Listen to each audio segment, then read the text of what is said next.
to infinity and beyond. Hey everybody, it's Roger and James here from DisKingdom.com with the Infinity and Beyond podcast. In this episode, we're going to be talking about the Disney Afternoon Collection, which launched last week on PlayStation 4, Xbox One, and Steam. Now, last week, James shared his thoughts because he had them a day or two early. I picked mine up on Tuesday, and yeah, I spent a couple of evenings playing the games, taking me back to my childhood of Chip 'n Dale, Rescue Rangers, and Ducktales, which I've said before, two games I did have on an NES way back. And so, for me, that had the nostalgic factor to it. Yeah, I thoroughly enjoyed playing this for a couple of nights until Marvel Heroes dropped. But yeah, I thoroughly enjoyed it. I don't know, last week you were talking about, have you played it again since, or that was it? I haven't played it again since, but that also is because I almost immediately jumped out of town to go do the 5K and 10K down at Run Disney.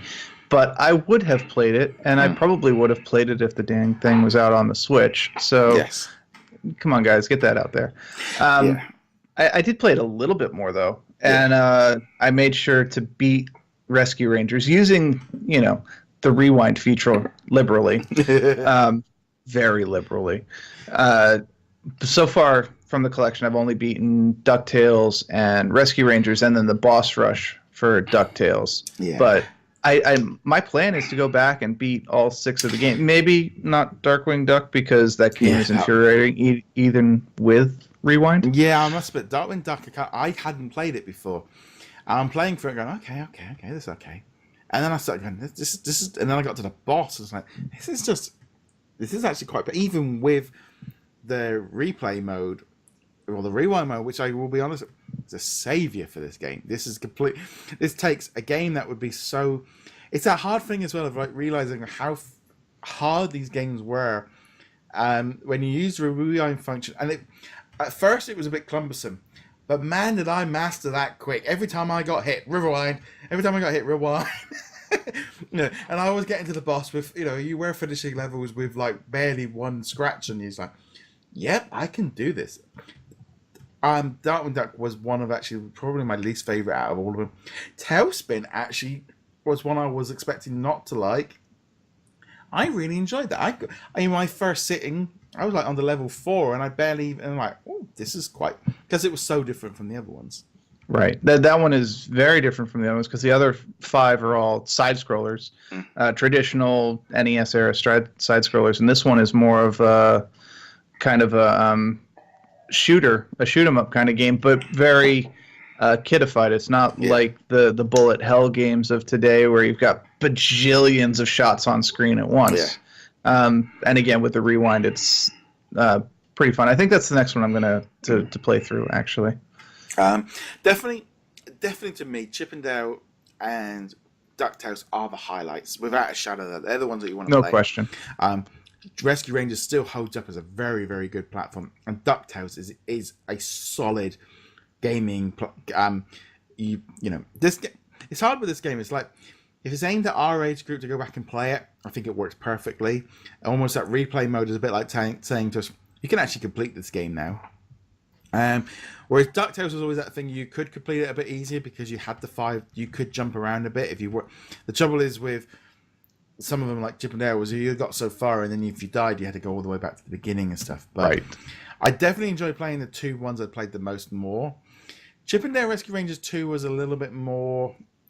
They added more features, but it looked a bit more fuzzy. It didn't look as good as the original. I don't know why. But again, it's just continuation from what they had, so it's still very playable. DuckTales 2, again, plays similar. It has a few more options. It was technically more advanced.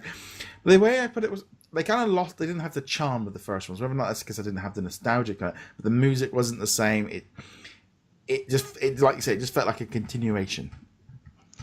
I wish I could have turned the music off, to be honest, if they'd replaced it. I was humming that Chip 'n Dale song from the first level for the whole day. The following day, go, dee, dee, dee, dee, dee, dee, dee, dee. I would have been fine with them just replacing the MIDI music with the theme on loop. Chip, Chip, Chip 'n Dale, Rescue Rangers, etc. But Yeah, the sequels, DuckTales 2 and Rescue Rangers 2, which obviously most people will not have played because they were very rare games. Obviously, you could download ROMs for them if such was your inclination, but most people probably didn't bother. Most people probably didn't even know they existed. Well, I was thinking that because the thing is, like, they came out in, like, 94, and if I remember rightly, when was the SNES out?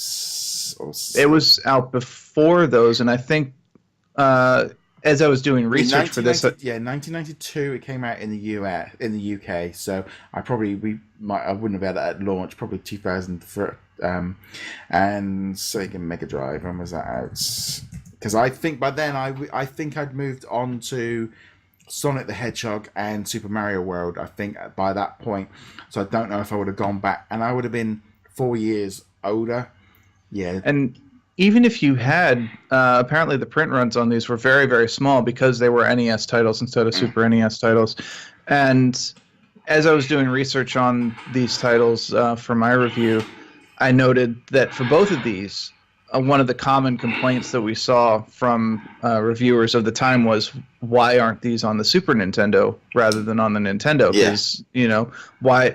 I think it was hilarious that one of them was like, well, with how great it looks in 8-bit, just imagine how awesome it would look in 16-bit. I'm like, that seems kind of quaint now by modern standards. But in fairness, they do actually look very good for the era that they came out in. So, I mean, this is the thing. I think there's definitely solid platforming stuff. I think the collection as a whole, very, very solid, very much worth it. I mean, £16, $20, 6 games. You're looking at $3-4 a game. You're in line with the NES kind of pricing on that. A lot cheaper than picking up on the retail market. The rewind option's great. The actual collection of the library and they're cool. Nice. It's nice. A solid collection. I really can't say enough that I think Capcom, they put some effort in. They made it a great collection. It's exactly what it is. I will buy it again the minute it hits the Switch. The minute it hits that East, I'll buy it again. I will know it. It will just be because it's a game that you just pick up and play just for Ducktales. They could have released these all individually on the Virtual Console, and I probably would have picked up. Well, I would have picked up Chip and Dale and Ducktales for that alone. So I think even the £16 for those 2 games alone would be worth it for this collection.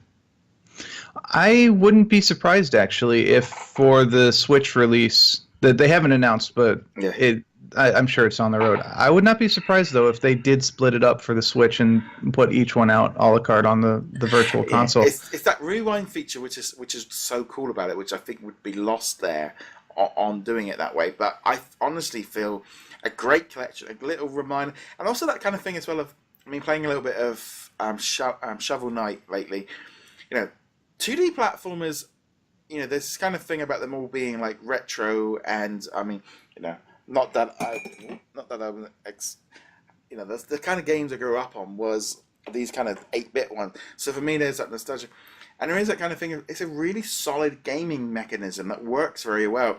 That quite often is lost nowadays. Now it's all left the indies and retro games, but this kind of game doesn't really get serviced quite as much as it probably should do nowadays. Yeah, I think the side scroller, the Metroidvania kind of games have definitely been relegated to they're nostalgia realm, and they really shouldn't. For myself, it's not a genre I really enjoy that much anymore. I'm perfectly fine. I like a new Super Mario Brothers game will come out, a side scroller one, and I'll probably get that. I'd probably be more interested in that than in Mario Odyssey, to be honest. Yeah. But games like these, they're still a lot of fun. And there's a reason we consider DuckTales to be a classic, why the original Rescue Rangers was so highly regarded and so on. DuckTales was so highly regarded, they made a remaster of it a couple years ago.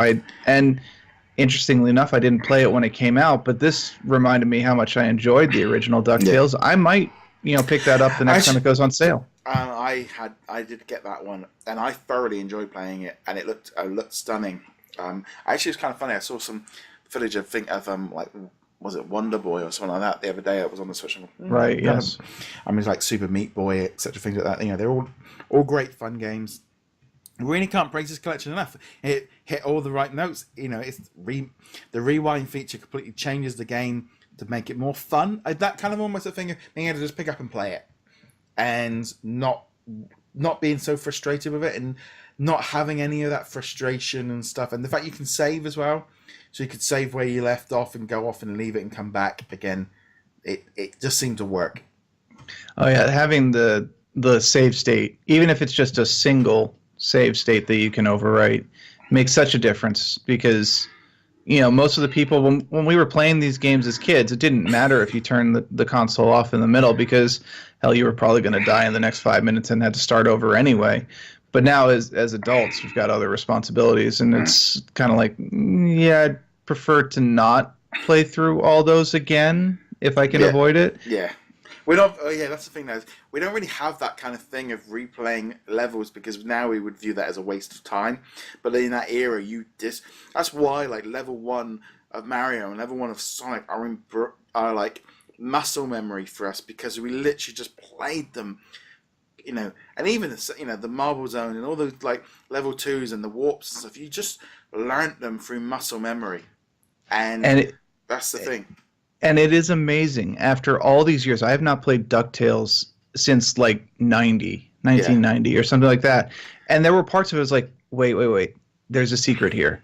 Yeah. Oh yeah, I can go through that wall. I totally remember going through that wall. Or oh, this is where the prehistoric duck is at, and I have to just get him. I have to knock this thing down, and if I go over here and knock that thing down, then I'll get him, and he'll give me extra health. And it's like, man, I remember that after. Yeah. 27 years, give or take. It's like the muscle memory, as you mentioned, is very strong with these games, and I think that if people did grow up playing DuckTales or Rescue Rangers or even Darkwing Duck or Talespin, they'll be surprised by how much they remember of like, oh yeah, there's secrets over in this area. Or I had this cool way of cheesing the heck out of this boss that probably shouldn't work, but it does. It's that thing. You just wouldn't, it's like, you're playing Zelda or something like that. You wouldn't go, right, I'm going back and doing that same, you wouldn't say, right, okay, I've done the beasts. I'm going to go and redo them over and over and over and over and over again. But, if every time you started up your Zelda, you had to go through the 4 beasts to get to Ganon every single time, and then that minute, you defeat them once, and you don't tend to do it. But as I said, great collection, so much fun. Really can't stress.